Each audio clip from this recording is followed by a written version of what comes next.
అవును కోమలంగా ఉండా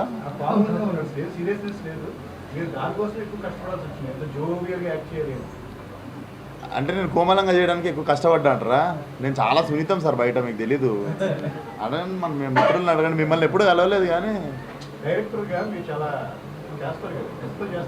అవునవును అవును అవును అవును. బట్ అదే కదా మీకు వెరైటీ దొరుకుతుంది కదా. నేను అదే చేస్తే కూడా మీరు బోర్ అయిపోతారు. So I think this is like very good and fresh combination. అందుకే now people are also appreciating.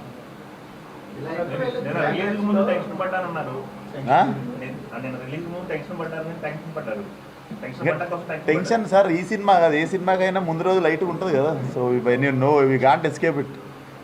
ఇప్పుడు రిలాక్స్. ఇంకా మార్నింగ్ నేను ఇంకా ఇట్లనే కానిచ్చిద్దాం స్పీచ్లు, ఇది వాళ్ళు మాట్లాడితే ఉన్నట్టుంది. సో నేను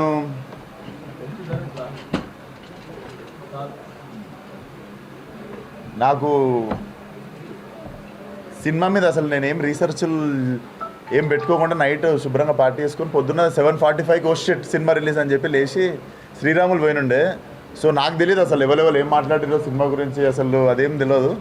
షో అయిన తర్వాత నాకు చెప్తుండే నైట్ యూఎస్ది కొంచెం డివైడ్ టాక్ వచ్చింది అంటే, నేను అసలు ఏది పట్టించుకోకుండా మార్నింగ్ శ్రీరాముల్లో స్టార్ట్ చేస్తే నేను I wanted to see only ఇక్కడ ఆంధ్ర తెలంగాణలో మన మన అంటే వ్యాస్ట్ నెంబర్ ఆఫ్ ఆడియన్స్తో థియేటర్లో ఎంజాయ్ చేసే సినిమా నాకు తెలుసు.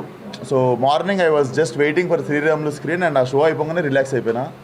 And I know the bigger the auditorium the effective this film is. So definitely మీరు కూడా డిలే చేయకుండా ద సూనర్ లైక్ థియేటర్లో జనాలందరితో కలిసి చూస్తే ఇట్స్ అ ఎక్స్పీరియన్స్ బేసికల్లీ. ఇంకా డెఫినెట్లీ అనుదీప్ ఎంత కాన్షియస్గా సినిమాలో అంటే చిన్న డిస్కంఫర్ట్ కూడా ఫ్యామిలీస్కి ఇవ్వద్దని చెప్పి చాలా ఇంటెన్షనల్గా చాలా క్లీన్గా తీసిన cinema. And I also feel like very relief after my last 2 films. ఈ సినిమాతో తిరిగి మళ్ళా బౌన్స్ బ్యాక్ కావడం అనేది this is very satisfying film. And cinema ఈరోజు ఇంకెంత దూరం పోతుందో మేము కూడా క్యూరియస్గా ఉన్నాం. And definitely offline people are like showing so much love to the film. Yeah. అంటే మీకు తరుణ్ భాస్కర్ గారి డైరెక్షన్ డైలాగులు అనేవి ఒక రకంగా ఉంటాయి, ఇది కంప్లీట్ డిఫరెంట్. అవును.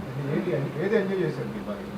దేనికి అదే సార్, బేసిక్గా నిన్న చేసిన పని ఈరోజు చేస్తే బోర్ కొడుతుంది. సో డెఫినెట్లీ కొత్త డైరెక్టర్లతో పనిచేస్తున్నప్పుడు, కొత్త క్యారెక్టర్లు చేస్తూ ఉన్నప్పుడు డెఫినెట్లీ మాకు కూడా పొద్దున్న ఇంట్లోకి వెళ్ళి కార్లో బయలుదేరినప్పుడు ఎగ్జైట్మెంట్ ఉంటుంది.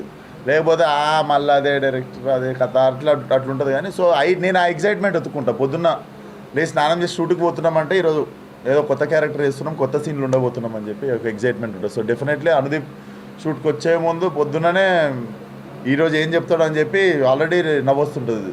So definitely enjoy the whole process.